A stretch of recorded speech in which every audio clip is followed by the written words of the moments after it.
rise up voices from the front lines, your window into relationships, identity, safety, emotional awareness, regulation and intelligence, unleashed potential, passion and purpose.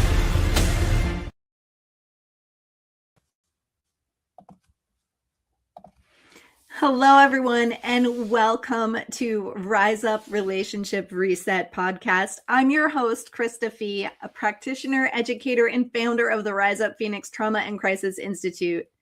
This podcast is part of the Relationship Reset Room inside the RISEUP Phoenix ecosystem, and it's a space dedicated to rebuilding connection, safety, and trust in your relationships, especially those impacted by stress, trauma, survival mode, and real life. This isn't a podcast about relationship hacks. It's not about communication scripts. We're not doing personality tests or learning how to win arguments. We're here to talk about understanding what relationships actually require at the nervous system level, especially when love has been shaped by trauma, high stress, caregiving, or survival.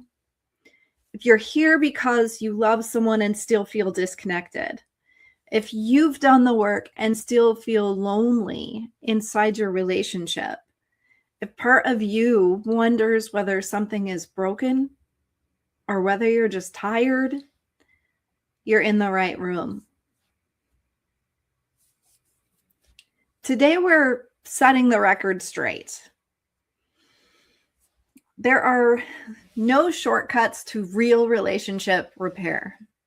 No half measures are going to work. No passive-aggressive sticky notes on the fridge are going to magically restore trust. When relationships heal and thrive, it's because a few essential conditions are present. Not someday, not after they change. Now, together, and with honesty. And I call these the non-negotiables. These are 3 things that you need to know for real relationship repair. And if any of them are missing, no amount of communication tools are going to save your relationship. So let's start at the beginning with the first one. Unconditional positive regard. This phrase comes from Carl Rogers, one of the fathers of humanistic psychology, and it often gets watered down into something soft and vague. So let's cut through all of that noise. Unconditional positive regard does not mean that you're going to tolerate harm.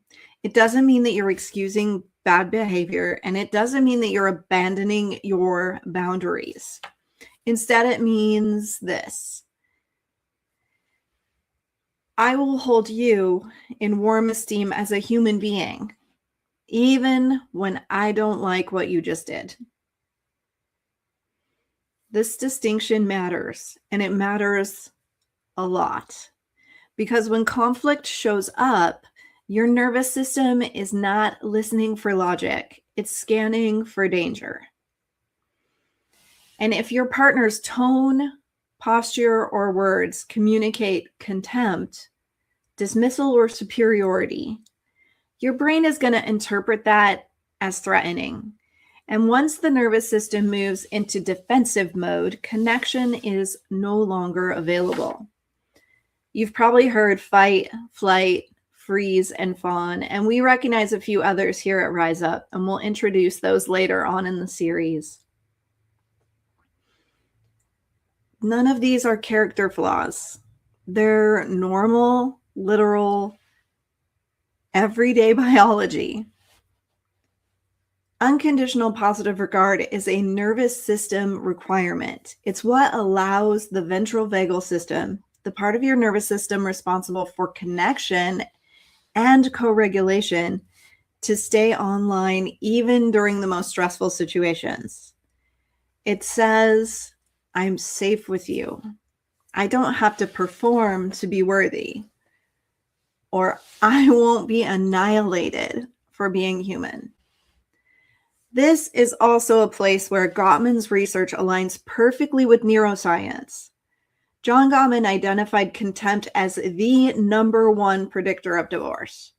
Contempt is the opposite of unconditional positive regard. And it looks like that sarcasm and eye rolling, disgust, superiority. None of those are communication issues. They're safety killers. You can't repair a relationship in an environment where one partner feels emotionally unsafe. Which brings us to the second non-negotiable. And it's more than one thing that when practiced together, consistently add up to the biggest, scariest word in the relationship building world.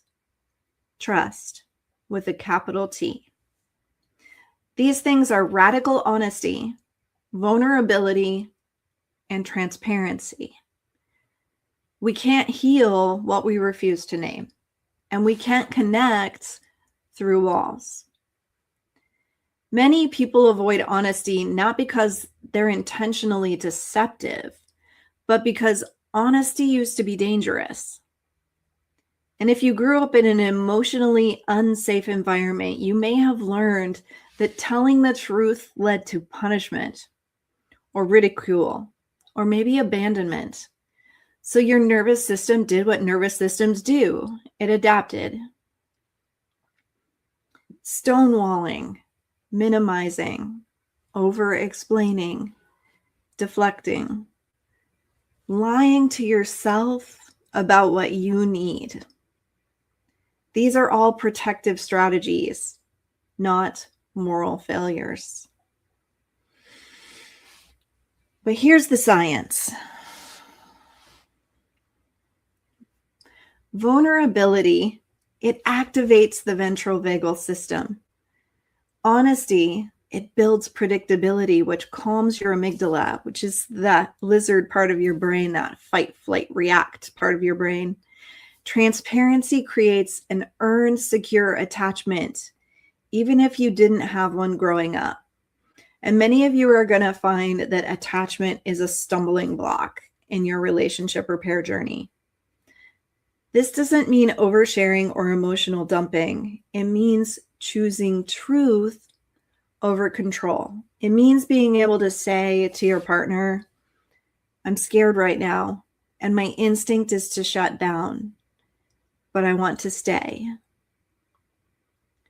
That sentence alone can change the direction of an entire relationship, because honesty is not about being brutal.